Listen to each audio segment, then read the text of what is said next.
creativity, inner authority, memory, intuition, identity, and the stories that shape a human life. I'm your host, Jean Hamilton-Fford, and I'm joined by my other hosts, Joanne Sprott and Jillian Starman. I almost said Jillian Sturman. I thought, where'd that come from? Every single episode will open some space for reflective, honest conversation about what we carry, what we inherit, what we sense, and what becomes possible when we listen more deeply. We're all so very glad you're here. And today we're going to talk or start our conversation about resilience because it's something I think everybody on the planet is familiar with. It is also a topic that sometimes has so many different variations and perspectives because we all experience resilience differently. So, I really would love to start with you, Joanne. What do you think resilience is all about? It feels in my in my body like wearing a suit of armor is made out of cushiony stuff. uh, where you can absorb the blows, so to speak, with less pain and then release it rather than having to deal with like metal armor and a more aggressive sort of stance, because it's something we have. As you said, resilience is usually a response we're asked to create because of something that's happening to us that we don't have total control over. So even if you're in a battle, you have some control over other things, but there can be times in life when you don't have any control over anything. And then it's also a passage through. In my experience, it's a passage through a journey, oftentimes a grief journey, and coming out the other side and being able to continue or move up in your life in some way. Okay. All right. Well, that's one perspective. Oh, yeah. And I kind of like the image of the cushiony armor. Okay. Bubble wrap. Yeah. It's Bubble kind of wrap. like Oh, yeah. it's kind of like a soft porcupine. Yeah. And Yeah. yeah. Or yeah. Or I guess a hedgehog. Hedgehog is a soft porcupine. Oh, yeah, yeah, yeah. They're a Yeah. little softer. Yeah. Yeah, they're a little Good softer. point. Yeah. What about you, Jillian? What is your take on resilience? Well, to me, I think resilience is about being able to adapt because, like what Mm. Joanne said, things come to us that are unexpected or out of our control. And it's how we respond versus react to Mm. that. And so I think it's kind of an ongoing thing. It's taking what comes and making something out of it. There's a saying, if you're handed lemons, make lemonade. Yeah. And so it's how can you take, something that could potentially be a negative impact and make it into a positive. So you're finding your path, like Joanne said, you're finding your path through whatever it is that you're having to engage with. Whatever that might be. Whatever that may be. Yeah. And maybe doing it in cushiony armor. The Michelin Man. Oh, that's it. Got it. The Okay. Michelin Man. Right. So for me, because we want to get our perspectives out there and then we can kind of mash them up together a little bit. I think that's a good way to do it, don't you? And we can also spiral off on other things with it. But for me, everything in life is um, structured, and there is organization to it, and there is process involved in it. And I think that sometimes it is stepping back to see it, but sometimes you can see it playing out right in front of you, all of those things. So, resilience to me is kind of five different things put together. And the first is awareness. You have to be aware that something has changed. Because sometimes change will slip in very, very subtly. And all of a sudden it'll be like, ta-da, we're changed. It'll like, oh, wasn't aware of that. Thank you. Right. So I think awareness of something has changed in the first place is so important instead of just going on like everything is the same. Mm. That's burying your head in the sand a bit and just hoping everything will sort itself out. And the second thing is making the decision. You know, you have to make a decision somewhere along that line that it's okay, something has changed. I can decide to deal with this. I can decide to respond in the most resourceful way I can. And I don't have to lose myself in any of it, Mm. right? Because we get so caught up in some of the change that we experience that sometimes when we think it's done and we step back, it's like, oh, where, okay, where was I in all of that? Because I kind of lost myself there. So that awareness and that decision making are very important, I think, if you're going to enjoy the fullness of resilience. Those are the first two things, I think. The third thing is the structure, because otherwise you're just surviving on willpower. True. Right? We force our way through things a lot, and we say, "Oh, I can do this. I've got the willpower. I can do this. I can go through it." And if we don't apply structure, that willpower will turn into burnout. So if we look at structure and tie that to the next thing, which is a bit of problem solving, then we don't burn out. We actually become much more resourceful, because when you do the problem solving aspect of this, you give that change somewhere to go. You give the pressure involved somewhere to land. So you don't have to keep it so tightly to yourself. So, you know, it gives you, there is that being element and there is the doing element. And the problem solving slips into that doing part, that doing piece, that piece that gives us some agency and lets us take back some of the control that we don't think we have, which we do. And really, then there's the adapting bit, isn't it? Like Jillian was saying. But I think there's all these micro steps that we go through, and sometimes we go through very quickly without realizing, okay, I'm aware of it. Okay, yeah, now what? Well, now I have to make a decision. I don't want to lose myself anywhere in this. And let's see, then what? Well, let's apply a little structure and some problem solving, and then I can adapt to whatever I create from it all. And resilience, I think, is made up of all of those elements.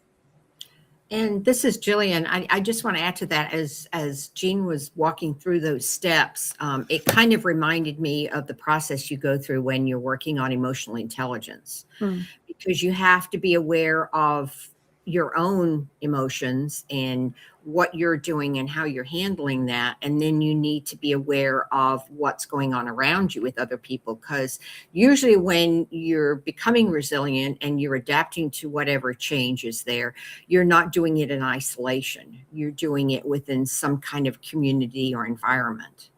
And so being able to go through those steps, is important. Yeah, I think environment covers it. For most people, don't you, Jillian? I mean, this is Jean. Sorry, guys. I keep forgetting. Everybody does on this, because I know this is going to podcast as well. But yes, I think that part of that too is important to pinpoint. What do you think, Joanne? Well, I think something that keeps coming to mind as I listen to the two of you talk about this is, for me, the importance of, what's the word I'm looking for? Reinforcing resilience with an ability to reach out for help, which you, Jillian, you touched on a little bit, and so did you, Jean, in the importance of community. Because a lot of times when we're challenged with things, I knew I grew up in a world that put me in a place where I was alone a lot. and I didn't have a friendship network and things like that. And later on, I did, thank goodness, when I hit some really big challenges. And it was super important to have somebody to call up on the phone, to reach out to at the point where you're feeling the least resilient. As you go through that process of being, not just doing, you're not to the doing part of trying to solve a problem inside of yourself or outside of yourself. You're in the thing and you're in the emotions, and being able to manage those and have help in managing those. That was really important for me in my experience. And I think sometimes it's sort of glossed over, and we think of ourselves as being these little units that are all by ourselves, and we have to do this all by ourselves. And that's not necessarily true. Sometimes it is, but not necessarily. Well, this is Jean again. And I think, Joanne, you have a point there. But I also think that there's the element of the fact that we have all, over the past, I don't know how many generations, been told that we need to be independent. Oh, yeah. Mm. And we need to hold it together. And we can't rely on others because, what do? We say, well, no one can do it as well as we can. No one knows me like I know me, right? No one knows what I'm going through. No one can really help me because they really can't understand. Oh. Mm-hmm. These are all these old things we've been told, Oh, yeah. and the things that goes in our heads, isn't it? But it is helpful on occasion to be able to reach out and speak with someone we trust who will not judge us in the first place for what we're going through, and in the second place for what we're feeling about it. Right. And that can be rare. It's sometimes very difficult to find someone who will sit there and listen and not judge any of it and just be that sounding board. And sometimes, even if we ask, they'll give us a little advice, and sometimes they might even help us with what we need. But, self-reliance is still an important trait. Being able to problem solve for yourself and being able to deal with Oh, this. yeah. That's kind of the undercurrent of resilience to a degree too, I think. Don't you, Jillian? Well, I think that that self-reliance is a piece, but it's like anything. When you take something to extreme, it becomes negative.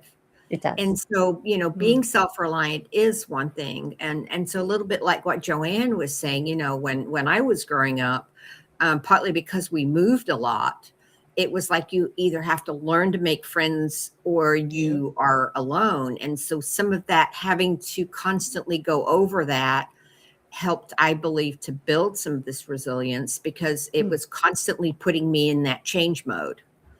The downside to that is I used to drive my husband crazy because I was always changing up the house, because I got so tired of consistency, because I got so used to change.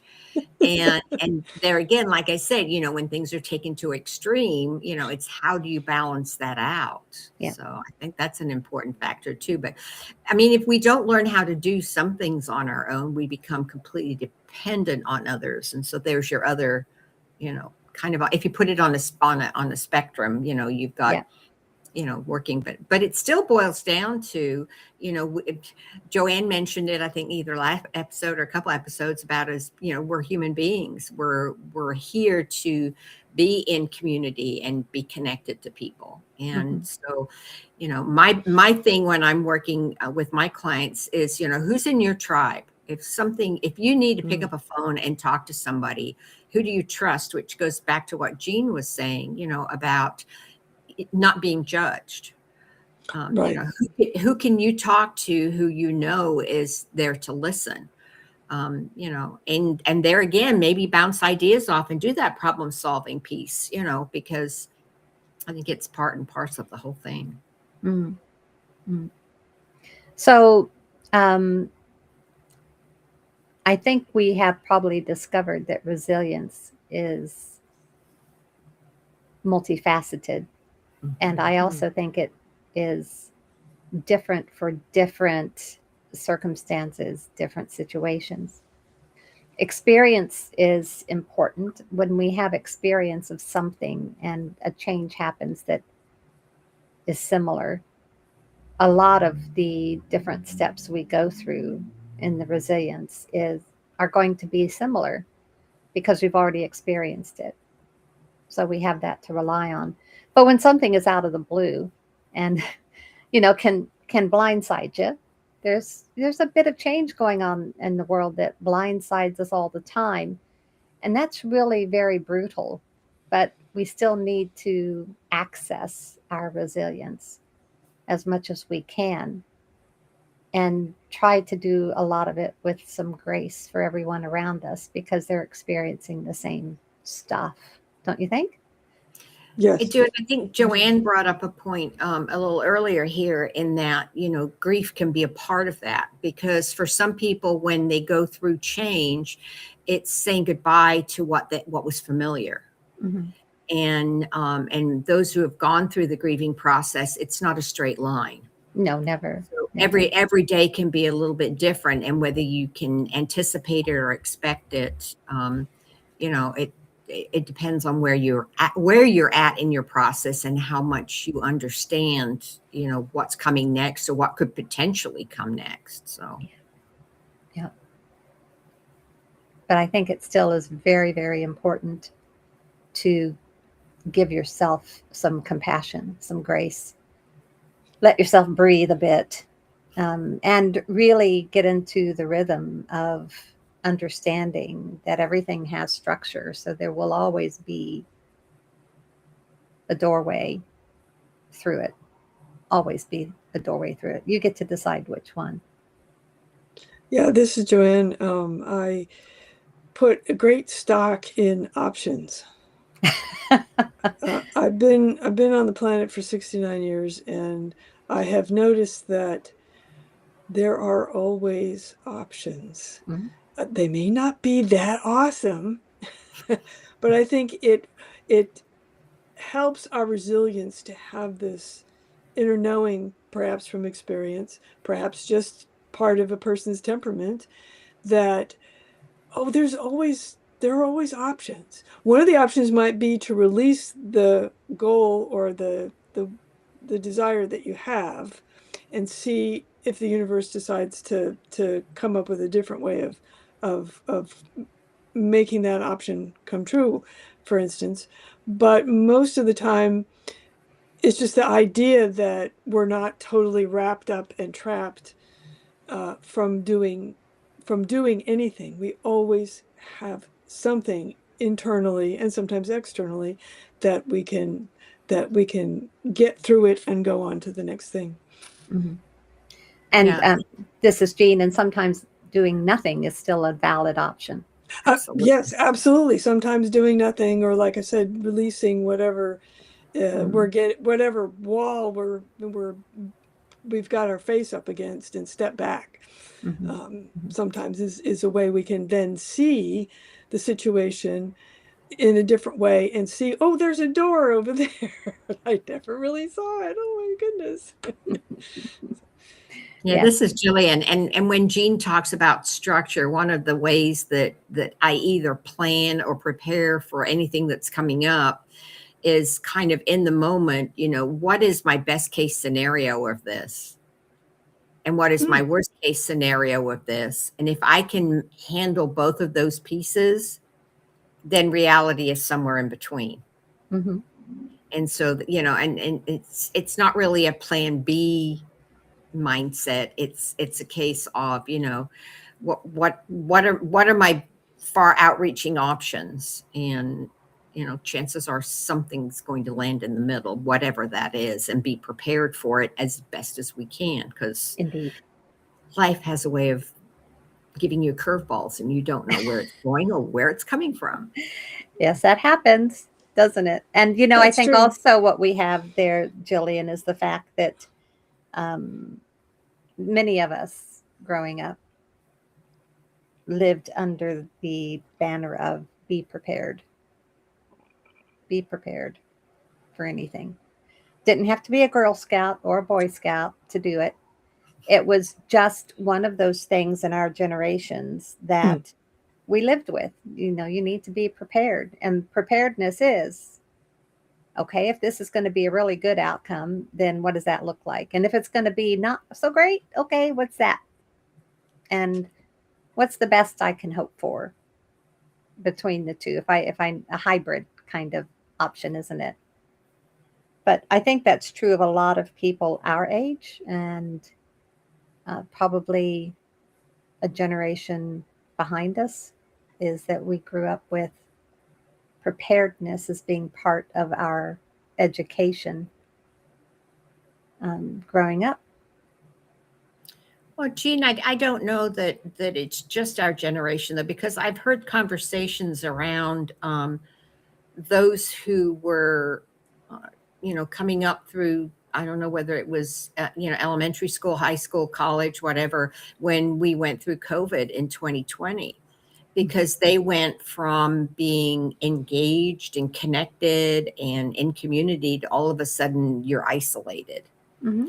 And I keep hearing people say, well, this is just a leftover from 2020, that, people are doing things differently now. And I think that goes back to what we talked about earlier. They're adapting to a situation because it was something that nobody could have predicted at the time, which there again builds resilience. It does.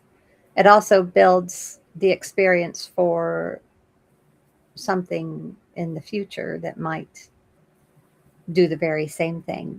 We may have another epidemic or pandemic, and we might have to go into lockdown, but we've already done it once. So we kind of know what to expect, and we kind of know ways we can deal with it. So back to that preparedness. See? It's a lovely little kind of spiral, isn't it? There. Experience is resilience is a reward of experience, and preparedness is part of that whole little spiral, isn't it? Yeah, this is Joanne. I think that we are actually built from day one, hundreds of thousands of years ago, at least, for this kind of resilience, or we would not be here. We are so incredibly adaptable as human beings that we've managed to put a series of controls on our environment that no other species has come close to. Mm-hmm. So we're trying to control our environment in a way that's quite different, and I think that gives us a certain amount of confidence. Mostly, obviously, differences in individual human beings are always going to be present. And some people get overwhelmed and really need a lot of help to get through things. But most humans, push comes to shove, they're going to want to survive, and they'll figure out, and they will try their best to figure out a way to do that. I'm just, Jillian, So sorry, cool. Joanne. Yeah, This is Jean. I'm just wondering, you just said something there about some people get overwhelmed and they need a lot of help to deal with that. And I'm wondering if part of that overwhelm is because we attach so much to trying to control every single thing. Agreed. And that kind of equates to that sense of overwhelm, because, it's like sand through your fingers sometimes, isn't it? So you're always trying to catch it and you get overwhelmed. But I don't know if that's the case for all of that. I just suspect it's part of what some people experience when they go through that, because they're so afraid that they slip into the control mode of, I've got to control every part of this. Right. And that's, nigh on impossible. We really don't control anything except our response. So right. I feel for them, because I used to be that way a long time ago. I've relaxed a lot. Well, I think too that this is Jillian. I think what you just mentioned about experience. I mean, you have to actually go through something to say that you've gained experience, because you can read about it, and lifelong learning is a thing. I mean, you continually learn about it, But knowing what are the pieces for adaptability and resilience, and actually then living it and experiencing it and putting what you've learned in theory into practice sometimes can be two different things. Oh, yeah, definitely. Yeah. And it can be as different as green and purple, can't it? Yeah. I mean, it's just that's the way it goes. If we don't apply what we learn and understand it's going to come with probably a modicum of failure along the way, what we call failure, which I don't believe in. Don't think there's failure, but a lot of people do. Then to me, that's like, okay, that didn't work. Let's try something else. Yeah. And I don't dwell on what didn't work. I look to what else is there? What else is there? Well, I think it's a learning process along the way because, I mean, when you do something, I mean, it doesn't matter whether you're experimenting or on purpose or you're experimenting unintentionally. You know, you do something and you learn that, yes, this works, or you go, ooh, that hurts. That doesn't work. Let's not do that again. Uh-huh. And so it's, you know, it's learning constantly and you're just making adjustments as you go along. Mm.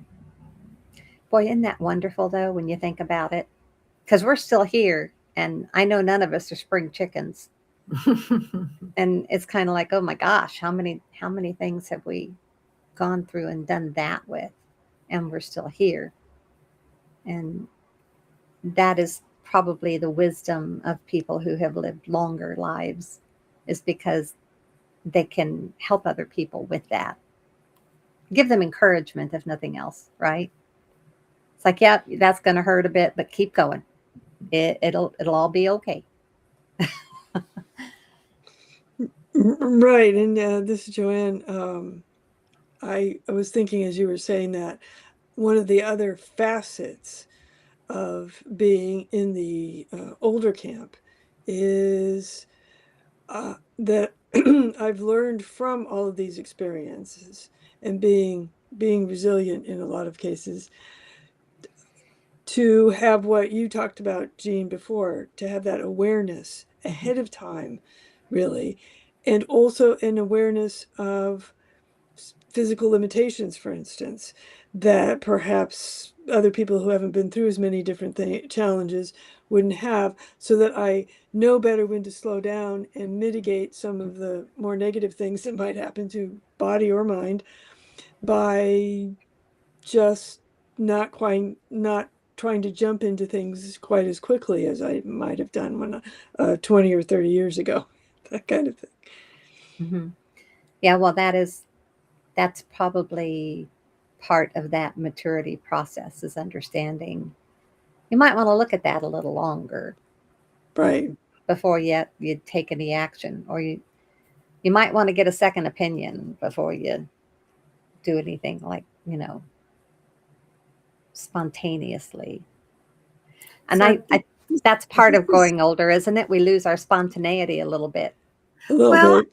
I don't know that we lose it as much as we've learned, you know, because it's like, well, even with intuition, you may not have gone through it yourself, but you've seen the pieces falling in place and you can almost intuitively know, yeah, no, I'm not going to do that. But sometimes some people have to actually go through it, and sometimes more than once, to go, no, I'm going to do that again. Yeah. And so, you know, I mean, the resilience piece is, you know, how quickly do we learn or pay attention to what's going on around us? And I'm hearing subtext on what amount of pain do you really want to go through? That's the subtext there, I think. Because I'll put my hand up. I have been very stubborn, and I will go through things 4 or 5. I think I was thrown from a horse when I was younger 5 times before I stayed on him. It's like, okay, all right. So what amount of pain am I willing to endure to learn what I need to know. I don't do that so much anymore. Thankfully, I don't ride horses anymore. That's part of it, so I don't have to experience that. But um, I am not quite as stubborn as I used to be when it comes to things that come up. I'm a bit more cautious and introspective and Mm. take my time now. And I And think when we go ahead, interviewed Jean. Joanne, she was saying, when we were doing the interview with Joanne, and she was saying one of the best things to do is to pause Mm-hmm. and Oh, breathe. Mm-hmm. And I think that is a great piece to add into this is Mm-hmm. that, if you get to something and you realize it's becoming overwhelming or the changes here, is to do what Joanne was recommending. Mm-hmm. Yeah. or you can use Jean's method, which is to create an even longer term rhythms instead of just pause and breathe for 5 minutes, Mm-hmm. but allow ourselves to take time out at different times of the year, for instance, or the month or something. I have a habit of being a workaholic, and I count on Jean to remind me through all of her writing that it's okay to stop, and it will build resilience in the long run by acknowledging your need for rest Mm-hmm. and taking it. Yeah. Instead of thinking, oh, I've got to do, oh, look at the to-do list. Oh my God, it's over here. No. But to get into a rhythm where it's also okay. It feels okay to take those rests. It doesn't feel like Yeah. a guilt trip. That's, for me, that's always been the hardest Mm-hmm. part. So, Yeah. um, But that's because I think we were raised to keep going, keep right. pushing. You've got to accomplish, you've got to achieve, you've got to do this, you've got to do that. And for me, that narrative doesn't work anymore. For me, it's what is it I want to do, Mm-hmm. Oh yeah, yeah, yeah. I like and that. Yeah. and what is it that I get to do today, and Mm, what can I have fun doing today? So even the most mundane drudge I can turn into fun if I want to. But you have to be willing to ask those questions and and be willing to whatever comes up to say, yeah, okay, that'll work, right? And always build in those rest periods. I know, Joanne, you were saying about the rhythm, and typically I take 6 weeks away at the end of the year for a couple of reasons. First of all, pretty much that's the holiday season, so no one's really about anyway.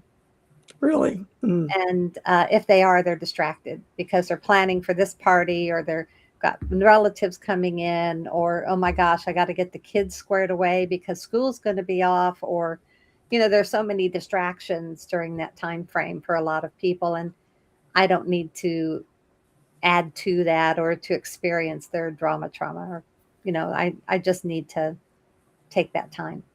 And it's a great time to take, because if you take extended leave from social media or something, keep your major appointments. I do that.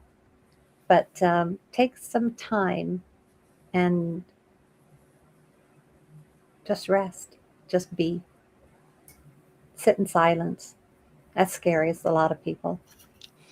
But sitting in silence will help you gain some clarity and peace, and it will also help you build your resilience because you can think through all the structure. You can think through the problem solving. You can move into that adaptable element and also acceptance of whatever the outcome is. Yeah, exactly. I mean, it just gives you it's just gives you a power Mm-hmm. that you wouldn't have if you hadn't taken that time off from being absorbed in everything that you think you need to be doing. Mm-hmm. Mm-hmm. Well, and So, there's a saying that, have you built a life that you don't want a vacation from? And I think to be Ooh, able to have a day-to-day, whether you want to call it a rhythm or your daily practice, whatever it is, is there something in there? You were talking, Jean, about what brings you joy. I mean, you're not going to be walking around, laughing your head off 24/7. But what makes you smile? What brings you joy in each day, in that? And then it also depends on your personality, because I'm very much an introvert. I get my batteries charged when I'm on my own. And if I'm around too many people too long, it's like, I have got to get out of here. I have got to go sit by a tree. I've got to go listen to some water running. I've got to have that nature around me. I grew up in big cities, and every once in a while I'm like, oh, I just need to go back to the city. And after I'm there like 48 hours, I'm like, I have got to go back to the country. So it's like, what fills you up? Where do you get your energy? Where do you get your recharging from? And I think everybody has to figure out what that is for them. Yep. I like naps. And I don't mind laughing. I'm happy to laugh.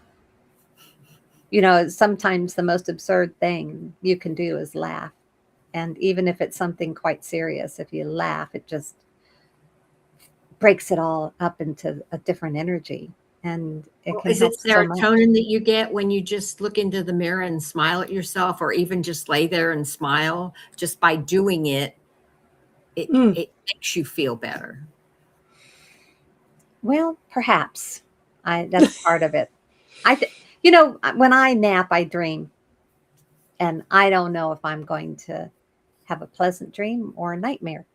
But I do know, because when I dream, I lucid dream, so I can play with that. I get to change it when I'm dreaming, if I choose. And that's great. And I recall my dreams when I'm dreaming most of the time. Unless I'm absolutely flat out exhausted when I go to sleep and I'm dreaming, and it's like, okay, just go, just do it. Get it out.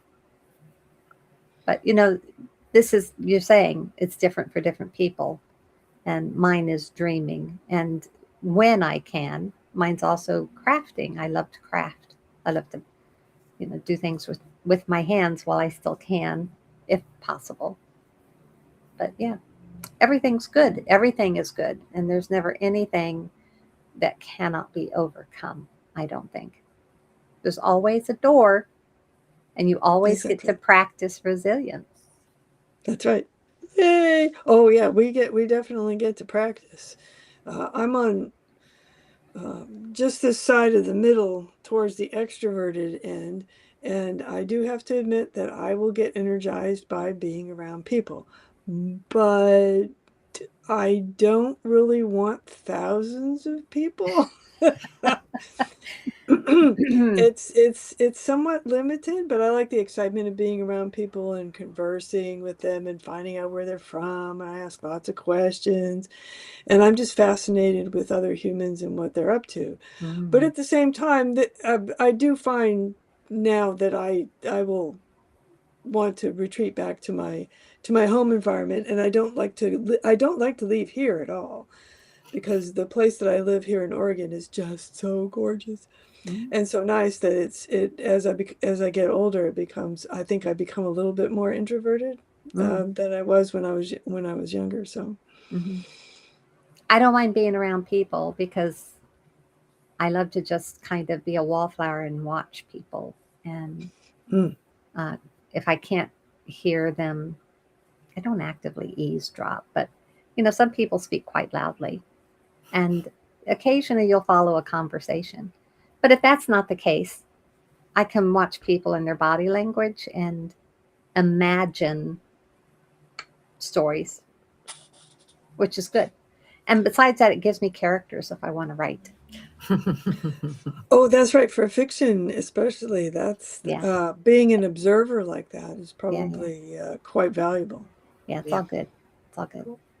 Have we had fun today, ladies? We're talking about resilience, and I know that not everyone will share our perspectives, and we all have different perspectives on it, and that's cool. That's what this is about. But I hope our audience, whether you're listening or watching, I do hope that you will find something within this conversation that will serve you. If we can do that for you, then we've done our job. And frankly, our conversations will enhance our relationships. We get to know much more about each other through talking about different topics. And I'm looking so forward to continuing our conversations as we go. But thank you, ladies, for being here. And yes, we will have guests occasionally. So we will drop people in here that I hope everyone will enjoy. And if not, that's okay too. That's right. We don't mind.